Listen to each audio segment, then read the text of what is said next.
écouter encore un professeur parler de pédagogie. Je vais essayer de faire. Vous connaissez M. David Deutsch. Voici sa photo des fois que vous l'aurez rencontré.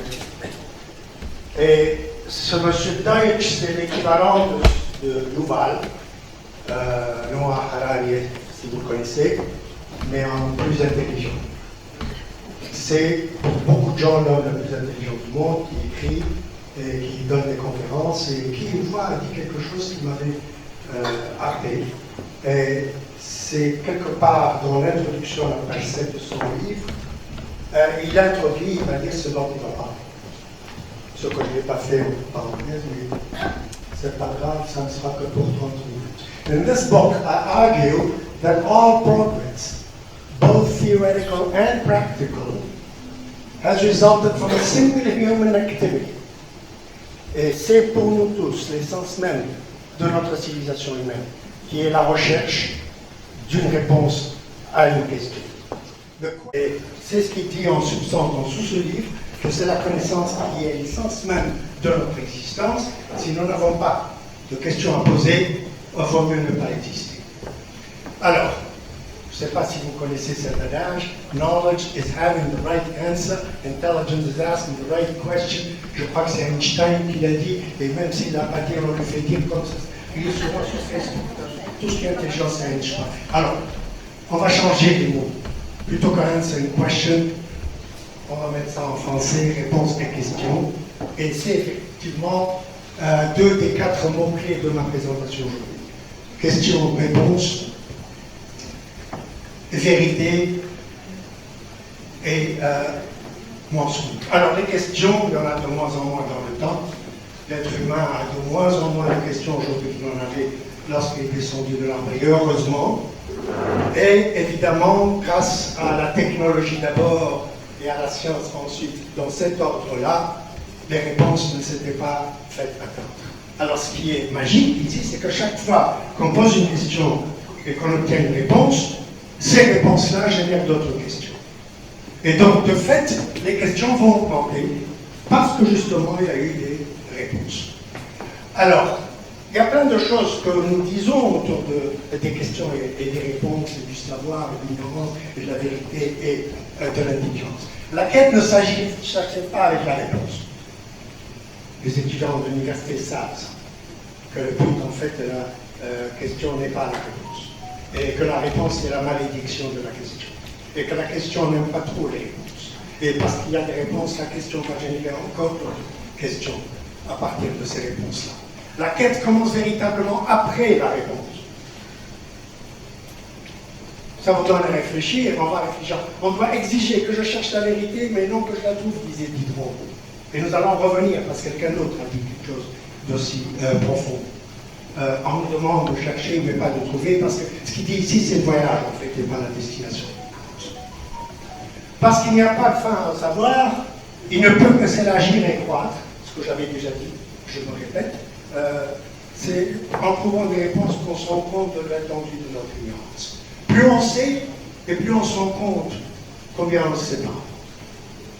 C'est tout le concept de the beginning of infinity. Je reviens encore à notre ami, M.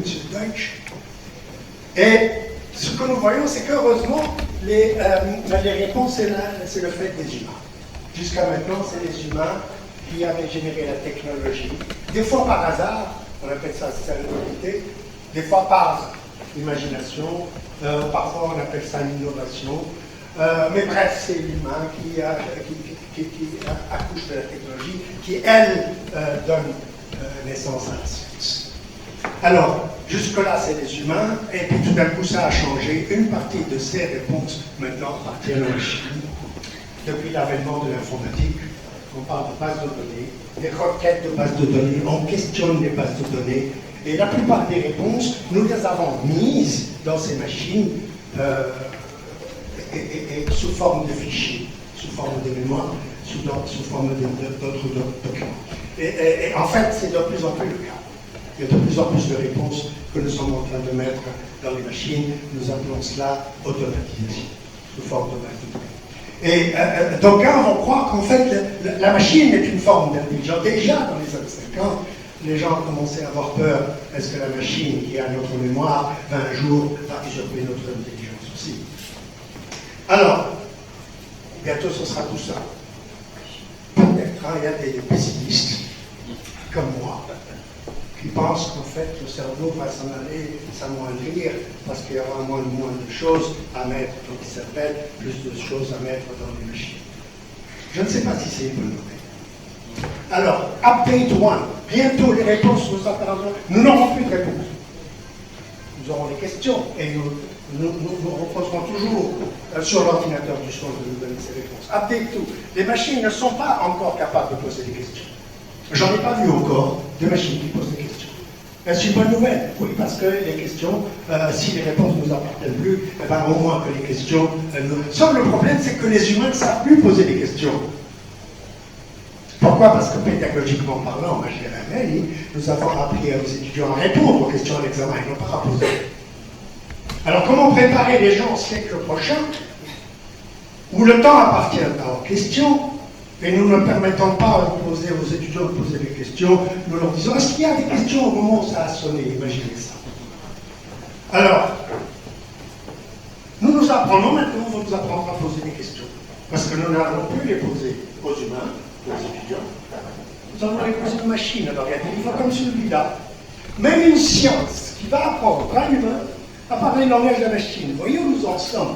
Alors qu'avant, quand j'étais jeune étudiant, nous essayions de rapporter les langages de programmation de la machine à langage humain, de première génération, langage machine, d'assemblage, langage de troisième génération, jusqu'à langage de cinquième génération. Nous voulions que les langages de programmation soient pardonnés l'anglais user-friendly. Maintenant, nous allons repousser chemin et nous allons devenir machine-friendly. Si tu n'as pas eu la bonne réponse de ChatGPT, vous connaissez? C'est que vous n'avez pas su poser la question. Alors, remember, connaissance et avoir la bonne réponse, intelligence c'est poser la bonne question, mais si nous inversions les mots-clés et que nous parlions à un moment de connaissance et d'intelligence. Parce qu'en fait, l'intelligence, c'est le mot-clé de la présentation.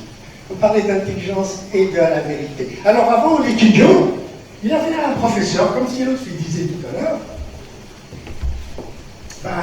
l'enseignant, en fait, où est-ce qu'il va puiser sa connaissance? Il met à jour son cours une fois par semestre. Et ce cours va rester figé tout le semestre. Si tant est qu'en fait le cours n'ait jamais été mis à jour. Alors, qui s'y va poser la question à une machine qui, elle, se met à jour à chaque instant que nous respirons, la machine va forcément, mathématiquement, tout ce que vous voulez, être plus à jour. Et donc, cet enseignant-là va se transformer en cette machine, la machine dont je vous parlais depuis tout à l'heure. Donc, vous voyez le nom à l'extrême droite de l'écran. Alors, on va mettre, de quoi parlons-nous ici? De ceux-là. Et ça n'est pas qu'un seul, c'est toute une flopée. Et chaque fois que je mets cette diapo, il y en a toujours un qui dit « Ah, il manque !» Et l'IA est arrivée à nous faire nous discuter. « Ah, moi, je préfère DeepSeek. » Et l'autre, il préfère Qwen. Et l'autre, il préfère Mistral. Non, là, c'est eux qui sont dans les gradins maintenant, nous qui sommes dans l'arène. Au pardon, encore maintenant, il y a 4. Chaque semaine, il y a une nouvelle génération de... Alors, s'il vous plaît, ne me posez surtout pas la question, alors, ils sont combien finalement? 659 avant-hier, chaque fois que je viens à jour. 659, ils étaient 514 la dernière fois que j'étais venu à ce alors, c'est un plaisir que cette fois-ci. Alors, allons du côté de la vérité. Ah là, c'est de l'épistémologie pure et simple. La vérité, en mars 2018, le Massachusetts Institute of Technology a effectué une étude publiée dans Science et qui s'appelle The Spread of True and False News Online. Ils ont fait une étude parce que quelqu'un a dit c'est des mensonges.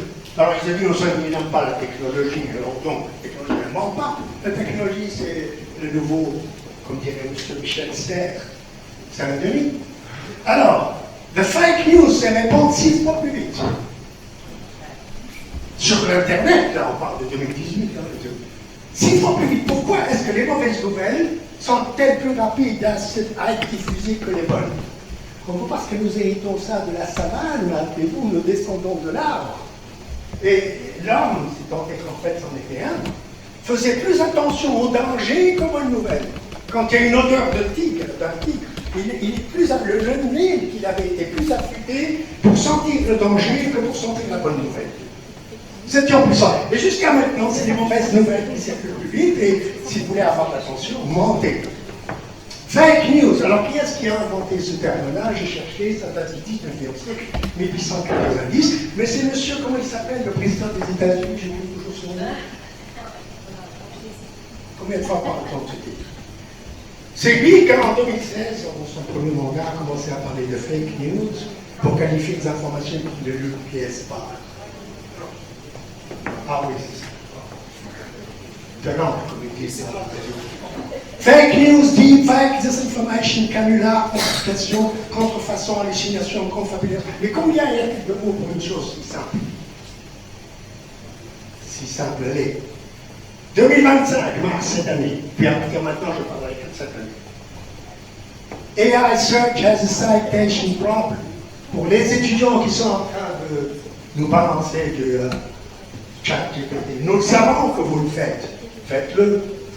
Au moins, vous savez écrire. Alors, ils ont étudié tout ça.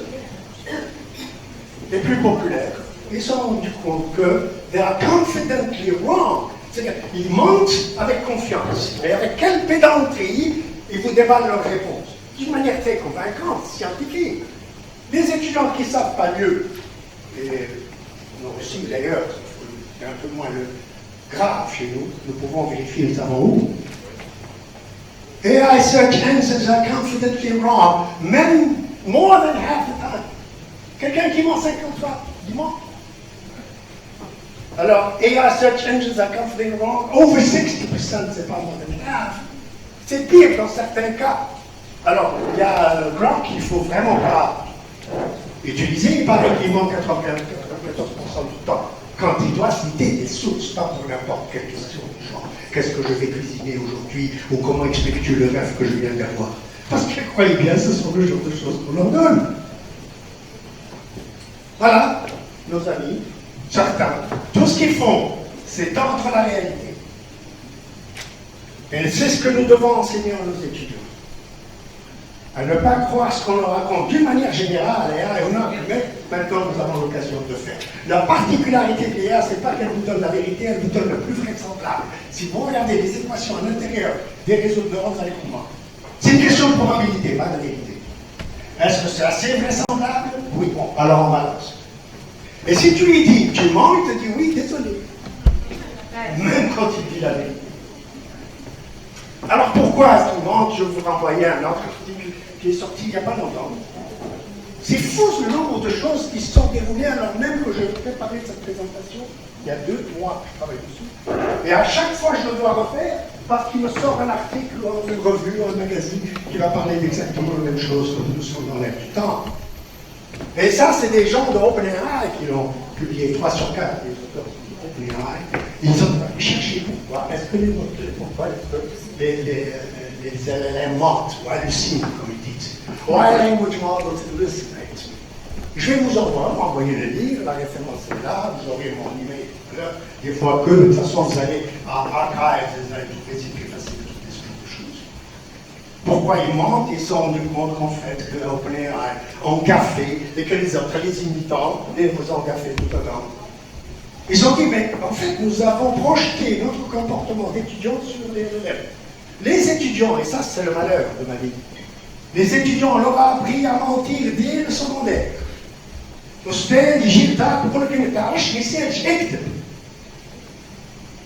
prof est en train de dire à l'étudiant ainsi, il ment. Donc, كان المعلم يكون رسولا. أنا عمري ما كان المعلم يكون رسول، عمري ما يكون رسول ولا يكون دفتر. Soyez plus. Alors, dans mes examens, tu réponds, c'est bon. Tu sais pas, tu laisses vite, c'est -1. Tu réponds, et c'est faux, c'est -3. Et là, on a juste le titre. Parce que la plupart des gens que nous voyons gouverner ce jour-ci ont réussi avec un système, en fait, qui est à plein de mensonges. Alors, les LLM, qu'est-ce qu'ils font? Ils disent, bon, entre deviner et mentir, quelle est la pondération? Parce que là, on récompense les modèles quand ils donnent des réponses. Quand ils disent, je ne sais pas, c'est 0. Quand ils devinent, c'est 0,5. Et quand c'est bon, c'est 1. Donc 0,5, c'est mieux que 0, et donc ils mentent. Parce que c'est mieux, comme les étudiants le font. Alors, ce n'est pas une question de gratuit ou pas, parce qu'on me balance tout le temps, quand tu payes de $20 par mois, ils ne mentent pas. Mais, je rigole. Le modèle est basé sur le mensonge, quel que soit le prix. Et donc, c'est pas parce qu'en mettant $20 par mois que tu vas avoir plus de vérité. Et en fait, en réalité, c'est bien le cas, justement. Tu dois être à l'argent. Alors, je ne sais pas si vous connaissez toutes ces pseudo-vérités. Quelqu'un m'a dit une fois, nous n'utilisons que 10% de notre cerveau, ou 18%, ou 20%. J'ai oublié le pourcentage. Il y a des gens qui croient fermement que c'est vrai. Et pourtant, c'est faux. On en prend une autre. Le poisson rouge a une mémoire de 3 secondes. Plein de gens qui croient ça. Scientifiquement faux. On continue. Napoléon était petit. Il y a 1m60. À l'époque, tout le monde mesurait 1m60. On ne compare pas Napoléon à la taille des gens maintenant. Il y a des gens qui... Alors, les chauves-souris sont à l'aveugle. C'est pas vrai. On continue. On peut voir la grande muraille de Chine depuis la Lune. Allez-y à la Lune. Et c'est pas vrai non plus. Les épinards sont une bonne source alimentaire de fer. Allez les mamans. Moi aussi je l'ai cru. Mesquine, qu'est-ce qu'il a mangé? Pour manger du fer, quelqu'un n'a pas écrit. Ton père, vous connaissez? Faux. C'est bon en fer, mais c'est pas que ça qu'il y a dedans. Et une escolier rouge, chaque fois on dit tiens, un escolier. Mais c'est que ça veut dire que c'est parce qu'ils sont plus nombreux à être intelligents qu'ils sont plus intelligents que nous. Ça, c'est Coluche qui l'a dit, pas moi. Il y a même un film qui s'appelle Idiocracy, la démocratie des idiots, parce qu'ils gagnent quand ils sont nombreux, hein, les idiots. Parce qu'il paraît que la vérité, c'est une affaire de pourcentage. Je ne sais pas si vous avez vu ça en juillet, hein, des lapins qui sautent sur un tremplin. Ça a eu 201 millions de vues en quelques heures grâce à quelqu'un qui a joué une blague. Il a dit voilà, dans notre jardin, j'ai vu des lapins qui sont en train de... Évidemment, ça ne marche pas, je ne sais pas pourquoi, mais c'est pas grave, tant mieux. Vous verrez voir qu'en fait, ça a été généré, c'est pas vrai, il n'y a jamais eu de lapin sur un tremplin la nuit, et ça a été généré par Google, vous verrez voir, c'est un générateur de vidéos, pourvu que c'est du côté tunisien, nous étions préoccupés par Jessica. Alors, je ne sais toujours pas si Jessica a été avalée par un orque ou une baleine, ou un dauphin, ça dépend des versions. J'ai vu des Jessica asiatiques, j'ai vu des Jessica blondes, j'ai vu des Jessica brunes. On est sous Coliana et la Jessica. Et chaque fois qu'ils trouvent quelqu'un en train d'élever un chien ou un chat, si, Jessica, ils ont renvoyé leurs animaux. Alors c'était le 11 août 2025 en Tunisie, en fait ça part d'un événement qui a eu lieu en 2009. Et c'était pas comme ça. C'est fini pour Jessica. Chaque fois que C'est une j'entends histoire. cette voix, c'est un mensonge. Je vous la répète. C'est fini pour Jessica. C'est une histoire. Et cette voix, il y a des voix comme ça sur Internet, on voit tout le temps. Alors, l'intelligence, elle est de moins en moins chère, elle est dans toutes les poches avec ces téléphones que nous avons ici. Et donc, tout le monde est devenu intelligent, et si vous avez un QI de 80, vous en aurez vous rattraper avec... Et la vérité, elle est de moins en moins facile à trouver. Et c'est curieux comme mariage entre intelligence. Alors, je ne sais pas ensuite si vous avez vu cette vidéo. Julio qui chante Palestine, parce qu'il a chanté cette chanson. Il est espagnol, l'Espagne est pro-Palestine, il a une belle voix, et la voix que nous entendons est la sienne. J'allais vous la mettre, mais ça ne marche pas. Ayman, si tu peux voir un peu ce qui se passe là-bas. Là où tout le monde ment, si tout le monde ment, qu'est-ce qui se passe? Quel est le résultat? Plus personne ne croit en rien. Et ça, c'est Hannah Arendt que je citais encore une deuxième fois, tout à l'heure. Alors je dis, on va demander au moteur, on va leur dire. Et je suis allé voir ChatGPT. Je lui ai dit, dis-moi, est-ce qu'il a chanté la chanson? Il sait, lui, non? Alors qu'est-ce qu'il a dit, lui? Je ne trouve aucune preuve. Il dit non. Alors ici, oui, il a chanté. Ça, c'est un copain. J'ai demandé à un autre magistrat. Oui, Julieta, il a bien interprété. Notez le ton sur. Grock. Oui, Julieta a chanté une chanson intitulée Deep Six. Cette question soulève un peu important, il commence maintenant, c'est bien. Mais quelque part, il penche vers le oui. Giannini n'a pas chanté la chanson. Et ça continue. Hein? Alors on va avoir Claude. Je vais rechercher cette information d'après mes recherches qui semblent effectivement. Et là, il est en train de négocier. Complexity. Oui, alors Complexity, je lui faisais confiance, moi, avant. Parce qu'il se présentait comme un knowledge engine, pas un search engine. Oui, on lui a chanté la chanson When No Julia. Alors, qui est-ce que je vais croire? Mais là, c'est pour une question qui n'a aucune implication sur les affaires. Et même s'ils avaient tous dit oui, parce qu'à la base, elle est frileuse. Alors nous revenons ici, on va changer de coût par disponibilité, vous allez voir que les choses vont changer. L'intelligence est de plus en plus disponible. En fait, quelqu'un a dit qu'à partir de maintenant, il n'y aura aucun enfant qui sera plus intelligent que l'IA, de toute sa vie. Parce que nous n'allons plus travailler sur l'intelligence. La vérité, elle est de moins en moins disponible et c'est celle-là qu'il faut payer pour l'avoir. Alors incidemment, ça c'est un autre événement qui est arrivé au moment même où je présentais Magazine Recherche qui me balance un numéro entier avec des articles fabuleux sur le faux et le vrai et la science, comment elle est attaquée. Parce que la science, messieurs, dames, universitaires, est sous attaque maintenant. Il y a de moins en moins de gens qui croient à la science. Et de moins en moins de gens qui croient à la religion. Alors à quoi croient-ils? À la sorcellerie, aux fantômes, comment on appelle les aliens, les ovnis, les diseuses de bonne aventure, la fête.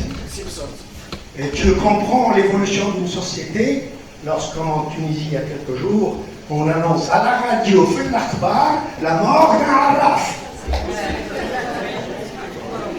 Et vous me parlez de science.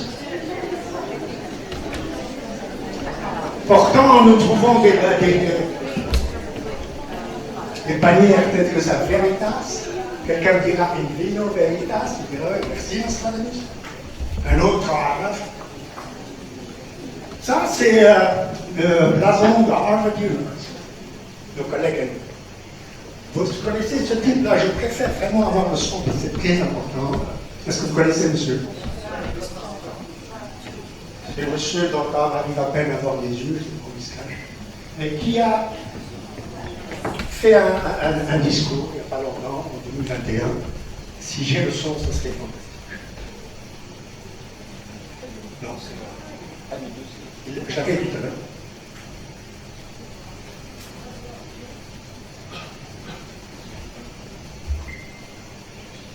Il n'y a pas de son. Tout le volume, ah, mais là. Which control what we call truth, what we call falsity, that provides research, that gives credibility to some of the most ridiculous ideas that exist in our country. And so I'm excited to close this conference with this particular set of remarks, because I think if any of us want to do the things that we want to do for our country and for the people who live in it, we have to honestly and aggressively attack the universities in this country. Attaquer la science, et ils applaudissent les idiots, parce qu'ils sont majoritaires. Est-ce que je peux avoir la suivante? Ça c'était en 2021, il y a 4 ans, il a peut-être le temps de grandir un peu. Vous allez avoir une autre vidéo de juin 2024.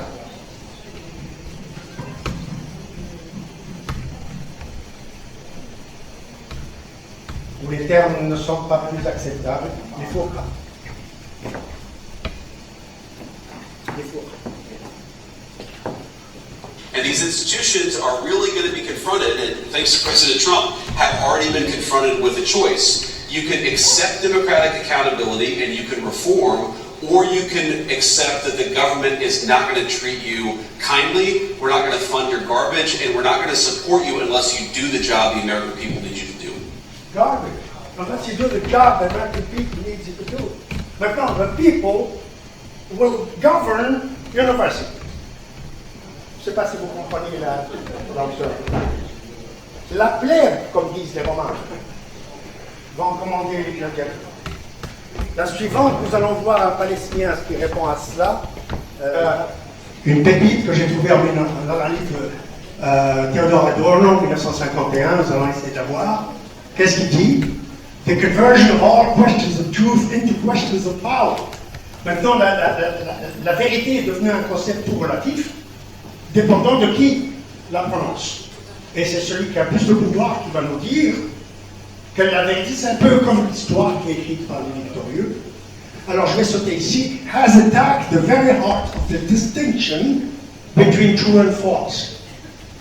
Alors que le rôle de l'université et du pédagogue, c'est de dire la vérité. C'est en fait, il la détient. Mais ne pas de donner la vérité de celui qui lui donne son salaire. Parce que de cela, nous avons la liberté académique et il n'y a pas de contrainte en ce sens. Est-ce que vous connaissiez ce monsieur? Et je vais clore avec lui.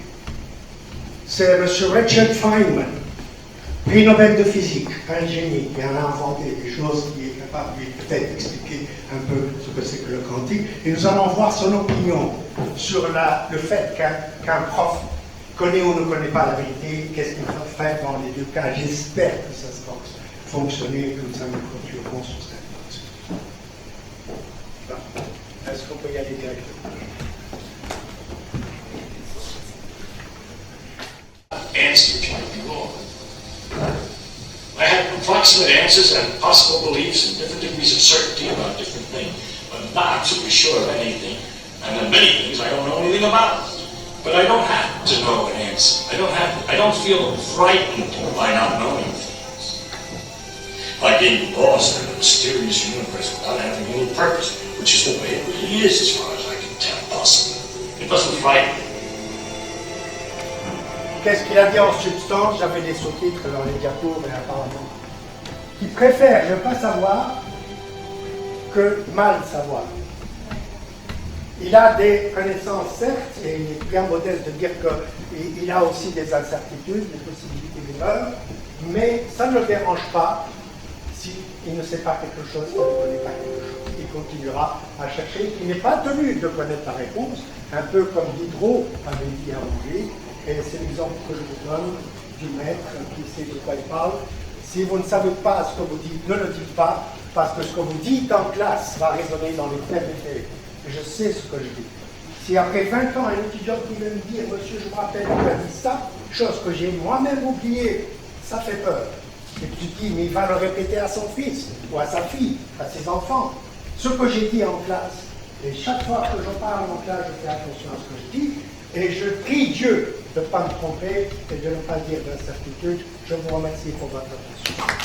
La science, vous rentrez